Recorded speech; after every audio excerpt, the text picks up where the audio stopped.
West zone Republic camp Hemchandracharya ઉત્તર Gujarat university Patan ખાતે યોજાઈ ગયો, જેમાં આંધ્રપ્રદેશ, તેલંગાણા, મહારાષ્ટ્ર, ગોવા, ગુજરાત, દીવ દમણ, દાદરા નગર હવેલીમાંથી કુલ 200 સ્વયંસેવકો અને 10 પ્રોગ્રામ ઓફિસરોએ હાજર રહ્યા હતા।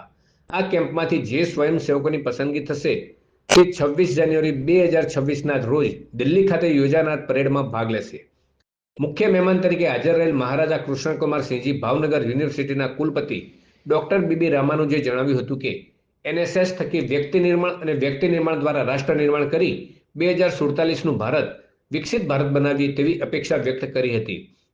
તો યુનિવર્સિટીના કુલપતિ ડોક્ટર કેસી પુરિયાએ જણાવ્યું હતું કે આવા કેમ્પો થકી વિદ્યાર્થીઓમાં અનુશાસન નિર્માણ થતું હોય છે અને કેમ્પના છેલ્લા દિવસે બધા વિદ્યાર્થીઓનો સ્ક્રીન ટાઈમ ચેક કરવામાં આવ્યો હતો અને જેમાં 80% વિદ્યાર્થીઓનો સ્ક્રીન ટાઈમ સરેરાશ 2 કલાકથી ઓછો હતો અને એક વિદ્યાર્થીનો સ્ક્રીન ટાઈમ ફક્ત 8 મિનિટ હતો, જે કેમ્પની ઉપલબ્ધિ હતી।